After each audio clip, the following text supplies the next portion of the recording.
अस्सलाम वालेकुम। इस वीडियो में हम जानेंगे कि रेफरेंस टू कॉन्टेक्स्ट किस तरह से लिखा जाता है। रेफरेंस टू कॉन्टेक्स्ट का जो क्वेश्चन है वो फर्स्ट ईयर के इंग्लिश पेपर में 5 नंबर का आता है और ये वो वाहिद ऐसा क्वेश्चन है जिसमें अक्सर स्टूडेंट फुल मार्क्स नहीं ले पाते। उनके या तो 4 नंबर आ जाते हैं या 3 नंबर आ जाते हैं। तो इस मेथड को अगर आप फॉलो करेंगे तो आप के ज़्यादा चांसेस हैं 5 में से 5 लेने के।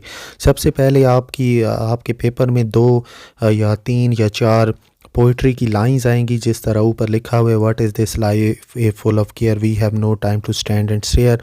इस तरह आपकी 2 या 3 या 4 लाइन आपकी आ जाएंगी। आप एक हेडिंग देंगे रेफरेंस की। रेफरेंस में आप लिखेंगे these lines have been taken from lair. जिस भी पोएम से वो लाइंस ली गई होंगी आपने वो लिखनी है, क्योंकि ऊपर वाली लाइंस लैयर पोएम से ली गई हैं तो यहाँ पर लैयर आपने लिखना है। Written by W.H. डेवीज़। अब आपने एक काम को याद रखना है कि पोएम के नाम के ऊपर आपने इन्वर्टेड कॉमर्स डालने हैं, पोएट के नाम के ऊपर इन्वर्टेड कॉमर्स नहीं डालने। यहीं पर बच्चे अक्सर गलती कर देते हैं और पोएम के नंबर हाफ मार्क्स होते हैं और पोएट के नाम के भी हाफ मार्क्स होते हैं, यानी नज़म का नाम और शायर का नाम इनको मिलाकर 1 नंबर बनता है। फिर आप कॉन्टेक्स्ट की हेडिंग देंगे। कॉन्टेक्स्ट में आपने पूरी जो पोएम का मैसेज होता है, थीम होता है, वो लिखना होता है। The poet says that modern man is busy in his daily life and does not enjoy nature, the poet feels sad on modern man. तो यहाँ पर लिखा हुआ है कि जो इस पोएम ये किस हवाले से ये पोएम लिखी गई है कि मॉडर्न मैन जो है वो बहुत ही बिज़ी है अपनी डेली लाइफ में और नेचर को एंजॉय नहीं करता। जो शायर है वो बहुत ही अफसोदा महसूस करता है मॉडर्न मैन के ऊपर। तो कॉन्टेक्स्ट का भी सिर्फ 1 नंबर ही होता है।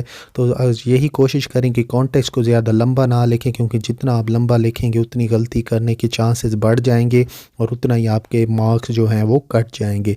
कॉन्टेक्स्ट बहुत ही छोटा सा 1 या 2 लाइनों का ही लिखा जाता है और चाहे पहली लाइन आए, दूसरी आए, आखिरी आए, जो भी पोएम की लाइंस आए, कॉन्टेक्स्ट और रेफरेंस एक ही रहेगा, यानी ये बिल्कुल भी चेंज नहीं होंगे। अब आते हैं एक्सप्लेनेशन की तरफ। सबसे पहले आपने एक्सप्लेनेशन की स्पेलिंग ठीक लिखने हैं।